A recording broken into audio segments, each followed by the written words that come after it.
मेरे पति ने नौकर के साथ बदचलन का आरोप लगाकर मुझे डाइवोर्स दे दिया। मैंने मजबूर होकर एक हॉस्टल में सहारा लिया। मैं भगवान से प्रार्थना करती थी कि कुछ ऐसा चमत्कार कर दो कि मैं सबके सामने निर्दोष साबित हो जाऊं। 5 महीने बाद हॉस्टल के मालिक ने मुझे शादी का प्रस्ताव भेजा। जब मैं हॉस्टल के मालिक को देखा तो मेरा सिर चकरा गया, क्योंकि वह तो मेरा नाम नंदनी है। मेरे 3 भाई थे और मैं उनकी इकलौती बहन थी। मेरे पैदा होने के बाद मेरी माँ अक्सर बीमार रहती थी। मेरे तीनों भाइयों की उम्र में और मेरी उम्र में बहुत अंतर था। मेरा सबसे बड़ा भाई तब बीए कर रहा था, छोटा भाई इंटर में पढ़ रहा था और तीसरे नंबर का भाई हाई स्कूल में था। मेरे जन्म से पहले जब मेरी माँ पिताजी को खुशखबरी मिली तो मेरी माँ अपने पति से कहा था कि अब बच्चे जवान हो चुके हैं और उनके सामने यह बात कैसे बताऊं। उन्होंने मेरे पिताजी से कहा कि हम डॉक्टर के पास जाते हैं और इससे छुटकारा ले लेते हैं, क्योंकि उन्हें यह खुशखबरी थोड़ा एजड होने के बाद मिली थी और इस कारण वह अपने बच्चों के सामने ऐसी हालत में जाने से हिचकिचा रही थी। लेकिन पिताजी ने कहा, कोई ज़रूरत नहीं, यह तो भगवान के ही फैसला है। मेरे पिताजी ने मेरी माँ को इस मामले में काफ़ी हौसला दिया और उन्होंने अपने तीनों बेटों को भी इस मामले में अपने तरीके से समझा दिया था।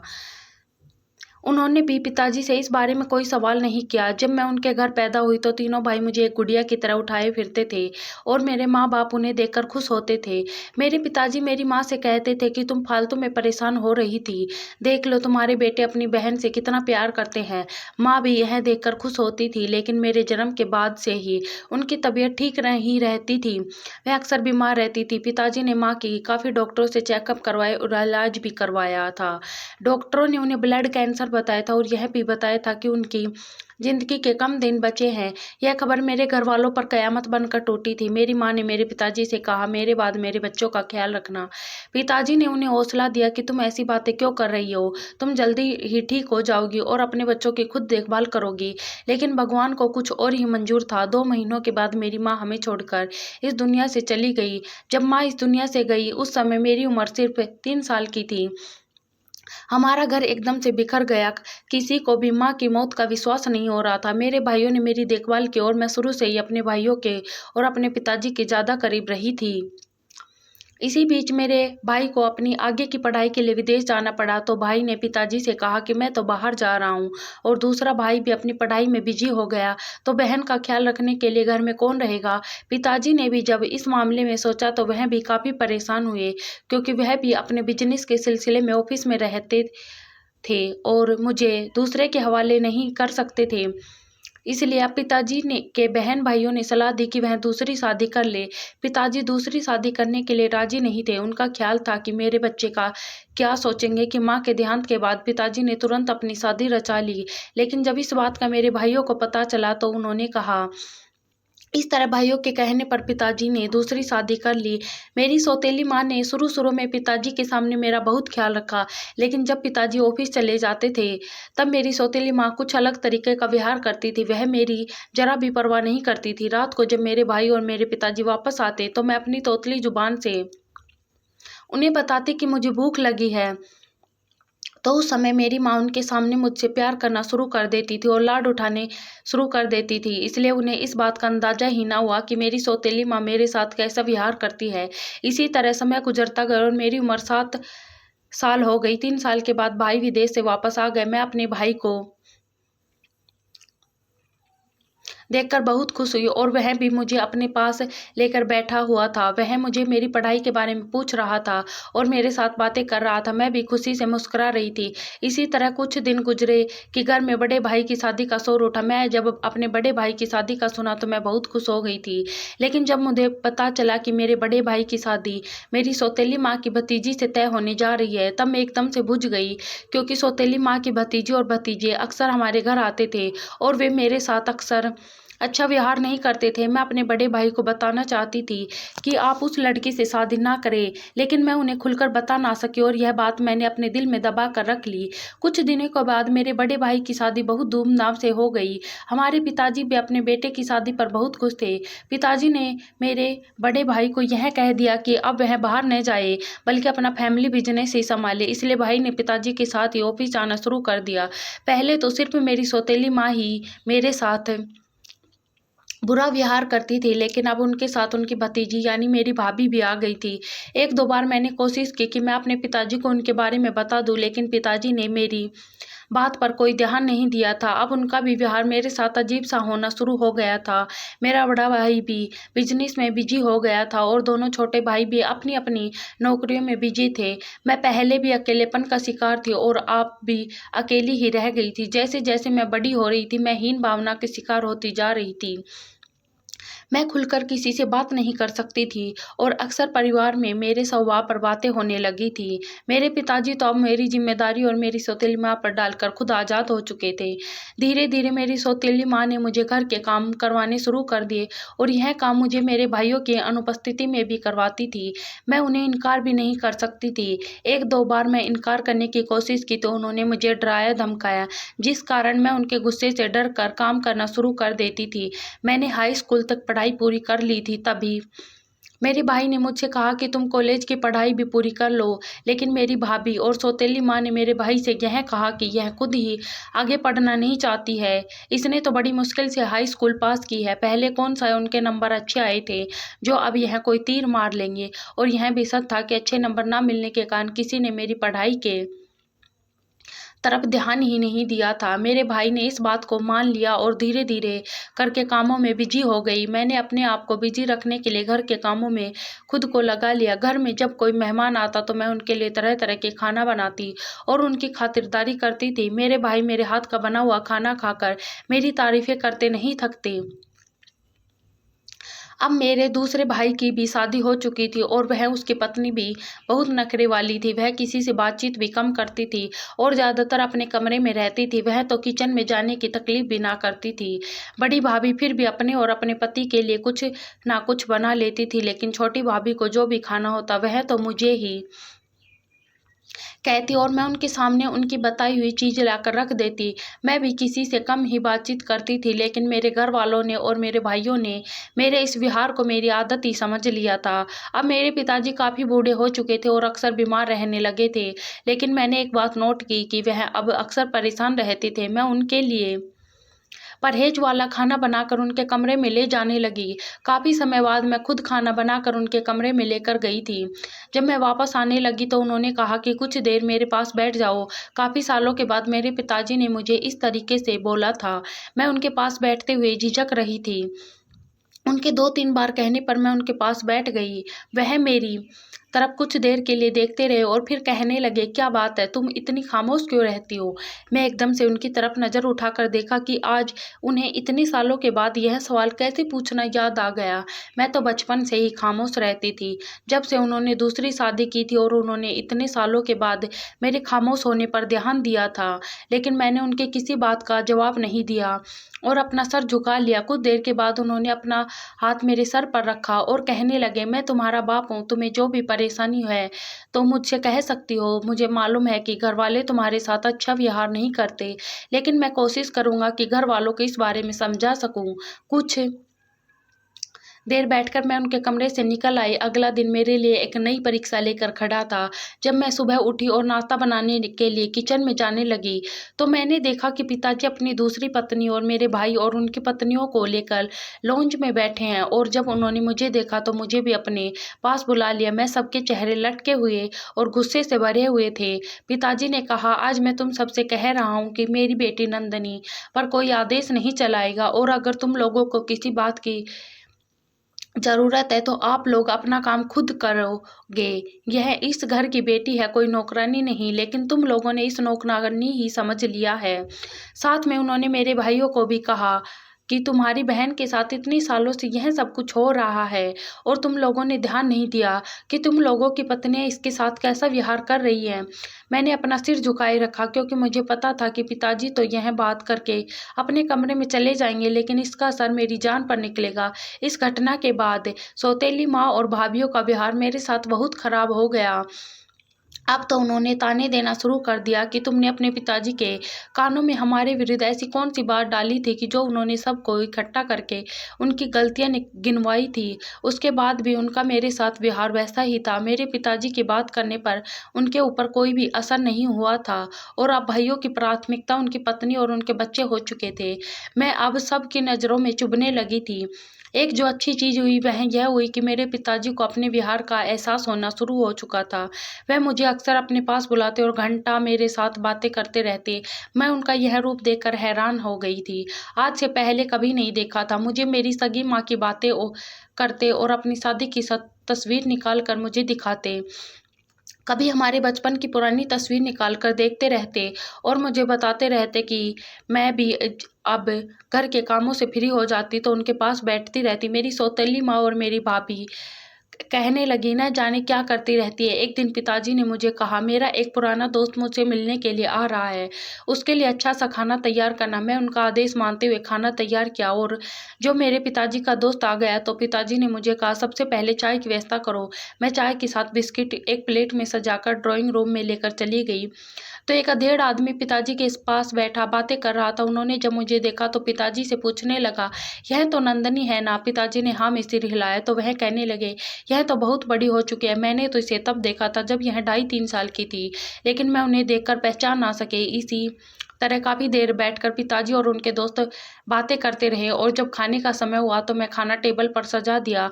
उन्होंने मेरे खाने की बहुत तारीफ की। इस तरह कुछ देर बैठकर वह चले गए। उनके चले जाने के बाद पिताजी ने घर वालों के एक बार भी फिर इकट्ठा किया और कहा, मैं तुम लोगों से एक जरूरी बात करना चाहता हूँ। मैं पिताजी पर हैरान हो रही थी, वह आज क्या बात करने जा रहे हैं जो उन्होंने कहा कि बात सुनकर हैरान रह गई। उन्होंने कहा, मैंने अपनी बेटी की शादी करने का फैसला किया है। जब मैं उनकी बात सुनी तो मैं नज़र उठाकर अपने पिताजी की तरफ देखा। मेरे बड़े भाई ने कुछ देर के बाद पिताजी से कहा, आपने इतना बड़ा फैसला हमसे पूछे बगैर कर लिया? तुम लोगों ने कौन सा इसकी शादी के बारे में सोचा है? मैं नहीं जानता कि मेरी बेटी इस घर में नौकरों की तरह काम करती रहे। मैं भी इसकी भलाई के लिए फैसला लिया है। मेरे बड़े भाई ने पूछा, आपके ने इसका कहाँ पर रिश्ता तय किया है? तो वह पिताजी ने कहा, मैंने इसका रिश्ता अपने दोस्त के बेटे से तय कर चुका हूँ। मेरे मन में एकदम से अपने पिता के दोस्त का चेहरा सामने आ गया। सुबह पिताजी से मिलने के लिए आए हुए थे। मेरी सौतेली माँ और भाभियाँ भी शादी के लिए राजी नहीं थे क्योंकि मेरे बाद उनके काम कौन करता। इस तरह पिताजी ने खुद ही मेरा रिश्ता तय कर दिया। घर वालों ने एक बार भी लड़के को नहीं देखा, पर मैं भी पिताजी के इस फैसले पर इनकार नहीं कर सकती थी। 15 दिन के बाद पिताजी ने कहा, रविवार के दिन वह लोग शादी के लिए आ रहे हैं। शादी का इंतजाम घर में ही किया गया क्योंकि शादी के लिए कौन सा बहुत सारे मेहमान आने वाले थे। मेरे घर वाले ही शादी में शामिल थे और रविवार के दिन मेरी शादी हो चुकी थी। मेरे ससुराल वाले शादी का जोड़ा लेकर आए थे। मैंने खुद ही वह जोड़ा पहना था। मेरी सौतेली माँ तो मेरे पास भी नहीं आई और न ही कोई तारीफ की थी और ना ही कोई आशीर्वाद दिया था। मैं अपने कमरे में बैठी, बाकी सारे लोग ड्राइंग रूम में बैठे हुए थे कि एकदम से मेरे कमरे का दरवाजा खुला। मेरा बड़ा भाई और पिताजी कमरे में आ गए। पिताजी ने मेरे सर पर हाथ रखा और कहने लगे, नंदनी, तुम अपनी ससुराल जा रही हो, वह तुम्हें खुश रखे, पर याद रखना बेटा, ससुराल में कोई ऐसा काम न करना जिसे तुम्हारे पिता के सम्मान को ठेस पहुंचे। जब उन्होंने यह शब्द कहे तो मैं एकदम से सर उठाकर उनकी तरफ देखकर और मेरी आंखों में आंसू आ गए। तो उन्होंने कहा, तुम्हें परेशान होने की जरूरत नहीं, यह मैं तुम्हारे भले के लिए फैसला किया है। साथ शादी हुई है, वह लड़का विदेश में नौकरी करता है और उसे थोड़े दिनों के बाद अपने काम पर वापस जाना है। इस तरह पिताजी ने सौतेली माँ से कहकर मेरा बैग तैयार करवाया और मैं पिताजी के गले लगकर रोती रही और रोते हुए भाइयों से मिलती हुई अपने घर से विदा होकर ससुराल वालों के साथ आ गई। सारे रास्ते मैं रोती रही क्योंकि आज तक मैं अपने घर से दूर कहीं नहीं गई थी। मैंने अपने पति का चेहरा भी नहीं देखा था। गाड़ी में बैठ बैठ कर मेरी कमर दर्द कर चुकी थी। यात्रा खत्म होने का नाम ही नहीं ले रही थी। लगभग 4-5 घंटे की यात्रा के बाद गाड़ी एक बड़े से बंगले में आकर रुक गई। मेरे ससुर ने मुझे गाड़ी से उतरने के लिए कहा। मैं हैरान हो गई, क्या उनके घर में कोई भी औरत नहीं है जो मुझे घर के अंदर ले जाए? मैं अपने ससुर और अपने पति के पीछे चलती हुई घर के अंदर आ गई। मेरे ससुर ने मेरे पति से कहा, इसे अपने कमरे में ले जाओ, और मेरे कानों में मेरे पति की आवाज़ सुनाई पड़ी। वह कह रहे थे, आप ही अपनी मर्जी से शादी करके इसे लाए हैं, तो अब आप खुद ही इस कमरे का रास्ता दिखा दीजिए। अब यह शब्द मेरे कानों में पड़े तो मेरा दिल गहराई में गिर गया। कि क्या यह शादी उनकी इच्छा के विरुद्ध है। मेरे ससुर ने मुझे मेरे कमरे का रास्ता दिखा दिया और मुझे कमरे में बैठा कर वापस जाते हुए बोले कि मैं नौकरानी के हाथों खाना भिजवा देता हूँ। इस तरह कुछ देर के बाद एक नौकरानी कमरे में आ गई और वह खाना और कपड़े का बैग रख कर चली गई। काफ़ी देर तक बैठी रही, अपने पति का इंतजार करती रही, लेकिन मेरे पति कमरे में नहीं आए। मैं यात्रा से भी काफ़ी थक चुकी थी, इसलिए मैंने अपना नाइट ड्रेस निकाला और कपड़े बदल कर लेट गई। अगली सुबह से मेरी आँख खुली तो मैं नहा धोकर पूजा करने पूजा रूम में चली गई। जब मैं पूजा पाठ कर रही थी तब कमरे का दरवाजा खुला और मैं नज़र उठाकर देखा तो एक हैंडसम आदमी कमरे के दरवाजे पर खड़ा था। मैं तुरंत ही पूजा वाली जगह पर उठकर खड़ी हो गई, लेकिन वह आदमी कमरे का दरवाजा जोर से बंद करता हुआ कमरे में आ गया और ऊंची आवाज़ में कहने लगा, तुम अपने दिमाग में एक बात बैठा लो कि मैं तुमसे शादी करके तुम्हारी साथ जिंदगी गुजारने का फैसला नहीं किया है, बल्कि मेरे पिता ने मुझे मजबूर करके करवाई है। यह शादी मैंने अपनी इच्छा से नहीं कि। यह बात कहकर वह भी बहुत कुछ बड़बड़ाने लगा। मैं उसकी बात का कोई जवाब नहीं दे पाई और खामोशी से सुनती रही। कुछ देर के बाद वह कमरे से बाहर चला गया और मैं वैसे ही काफ़ी देर तक बैठी रही। कुछ देर के बाद मैं अपने कमरे में चली गई। कुछ समय हुआ कि मेरे ससुर मेरे कमरे में आ गए। कहने लगे, मैं अपने बेटे के उस व्यवहार के लिए तुमसे माफ़ी मांगता हूँ। दरअसल यह शादी नहीं करना चाहता था, लेकिन मैं उसकी शादी अपने देश में ही करना चाहता था, इसलिए अभी वह गुस्से में है, लेकिन तुम चिंता मत करो, कुछ समय बाद वह ठीक हो जाएगा। मैं उनकी बात सुनकर खामोश हो गई। मेरे मन में यह सवाल उठ रहे कि अगर मेरे पिताजी को यह मालूम थी तो उन्होंने मेरे साथ इतना बड़ा जुल्म क्यों किया। क्या मेरे पिताजी मुझे घर में 2 टाइम का खाना भी नहीं मिला सकते थे, जो उन्होंने मुझे शादी के तुरंत बाद ही विदा करके नर्क में धकेल दिया। लेकिन मेरे पास इन सवालों का कोई जवाब नहीं था। मेरे पति उसी दिन अपना सामान लेकर घर से चले गए और अपने पिता से यह कहकर चले गए कि वह हमेशा के लिए यह देश छोड़कर जा रही है। मेरे ससुर जी ने उसे रोकने की बहुत कोशिश की, लेकिन उसने अपने बाप की एक बात नहीं सुनी। मेरे ससुर अपने बेटे के व्यवहार पर मुझे बार बार माफ़ी मांग रहे थे। मुझे उनका बार बार माफ़ी मांगना अच्छा नहीं लग रहा था। मैंने उनसे कहा कि आपका कोई दोष नहीं, आप इस तरह मुझे शर्मिंदा ना करें। उन्होंने कहा, तुम मेरे बेटे के इस व्यवहार के बारे में अपने घर वालों से कुछ भी ना कहना, वरना मैं अपने दोस्त को क्या कहूँ, मुँह दिखाऊंगा कि मैं अपनी बेटी के लिए उसके बेटे का रिश्ता मांगने सम्मान से गया था और अगर उसे अब यह सब पता चला तो वह मुझसे बहुत नाराज़ हो जाएगा। ना चाहते हुए भी मैंने उनकी बात मान ली और मैं अपने पिताजी से दिन में 2 बार बात करती थी। लेकिन जब मेरे पिताजी मुझे बोलते कि तुम अपने घर में खुश तो हो ना, मैं मुस्कुरा कर जवाब देती कि मैं बहुत खुश हूँ। इसी तरह से मैं बीतता गया। मेरे ससुराल में सिर्फ मेरे ससुर ही थे। उनकी पत्नी काफ़ी साल पहले भगवान को प्यारी हो चुकी थी और उनका एक ही बेटा था जिसे मेरी शादी हो चुकी थी। इसके अलावा ससुराल में कोई नहीं था। उन्हें घर में नौकर थे, नौकरानियाँ थी जो सारे घर को संभाल लेते। मुझे किसी काम को करने की ज़रूरत नहीं थी। मैं सारा दिन खाली बैठकर बोर हो जाती थी और अगर दिल बहलाने के लिए किचन में चली जाती तो मेरे ससुर मुझसे नाराज़ हो जाते थे। एक दिन मेरे ससुर जी ने मुझसे कहा, इससे अच्छा है कि तुम अपनी पढ़ाई दोबारा से शुरू कर लो, और मेरा कॉलेज में एडमिशन करवा दिया। मैं भी पढ़ाई में बिजी हो गई। दिन के समय मैं कॉलेज में जाती, कॉलेज से वापस आकर उनके साथ बैठकर खाना खाती और शाम के खाने के लिए किचन में मदद भी करती थी। इसी तरह मेरा पूरा दिन गुजर जाता। मैं काफ़ी समय से अपनी मायके नहीं गई थी और ना ही मेरा मायके जाने का दिल करता था।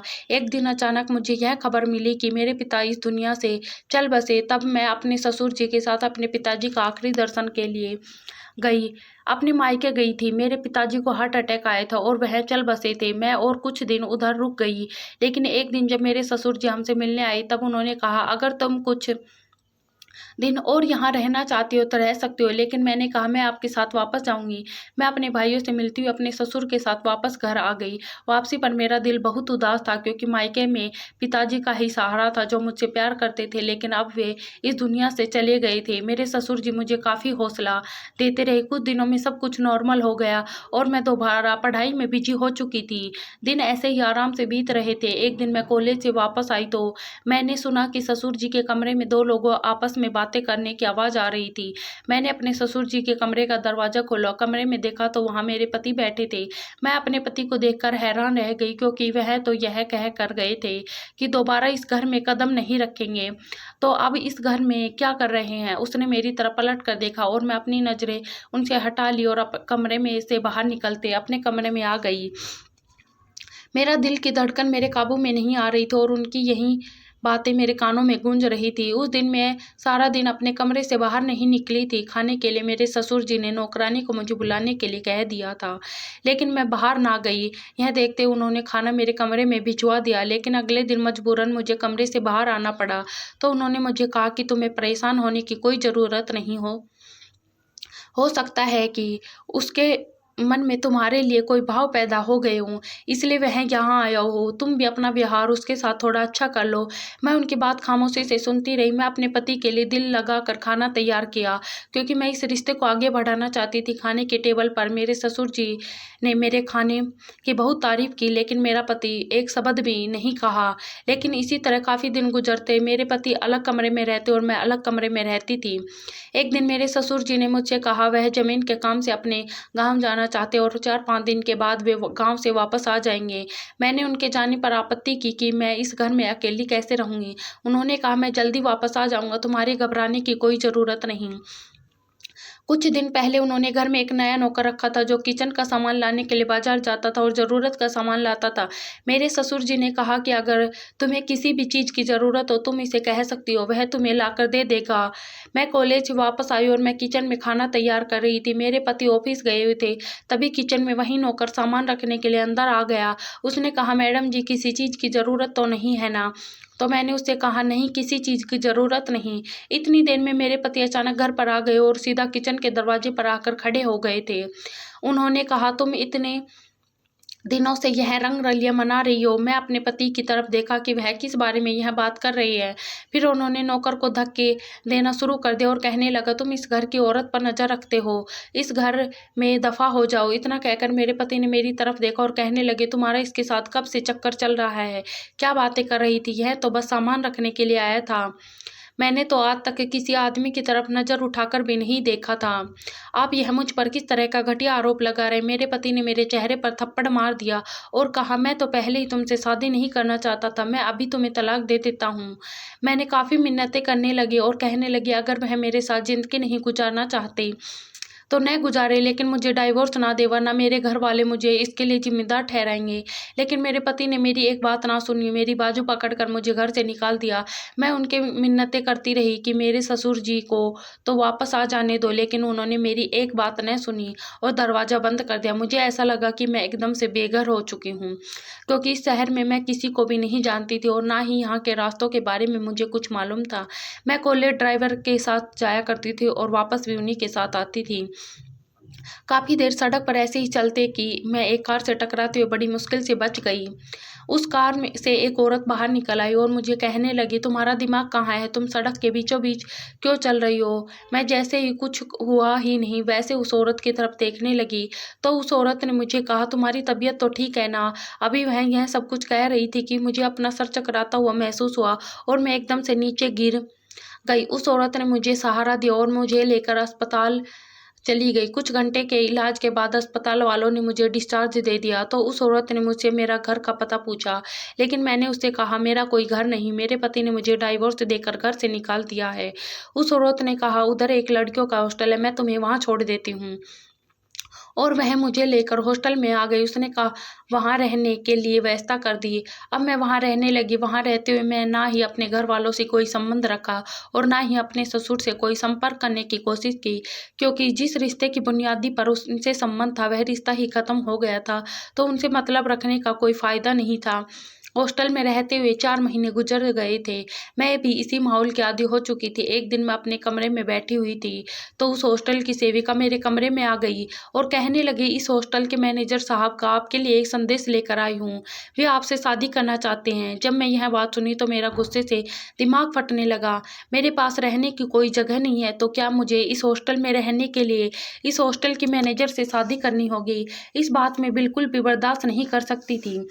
इसलिए मैंने गुस्से से उस सेविका से कहा कि तुम्हारे मैनेजर से मिलना चाहती हूँ। गुस्से से मैं उसके ऑफिस में चली गई और वहाँ उस आदमी को सामने देखा तो मेरी आंखें खुली की खुली रह गई, क्योंकि मेरे सामने कोई और नहीं बल्कि वही नौकर खड़ा था जो हमारे घर पर काम कर रहा था। मैं हैरान रह गई। यह तो हमारे घर में नौकर काम करता था और यहाँ एक सूट बूट में अमीर आदमी लग रहा था। मैंने उसे कहा, तुम यहाँ क्या कर रहे हो? उन्होंने कहा, तुम बैठ जाओ, मैं तुम्हें सारी बातें बताता हूँ। आपके ससुर जी मुझे काफ़ी सालों से जानते थे। उन्होंने आपकी शादी अपने बेटे से की थी, लेकिन उनका बेटा इस शादी के लिए राजी नहीं था, तो वह आपके साथ हुई इस नाइंसाफ़ी का प्रायश्चित करना चाहते थे। आपके ससुर इस बात पर काफ़ी परेशान थे कि उन्होंने आपकी ज़िम्मेदारी उठाई है और इसके लिए आपका किसी और जगह पर रिश्ता करवाना चाहते थे, क्योंकि आपके मायके वालों ने तो आपकी तरफ से ध्यान हटा ही लिया था। मैं चाहता था कि आप मुझे करीब से देख लें और मुझे परख लें, उसके बाद ही कोई फैसला करें।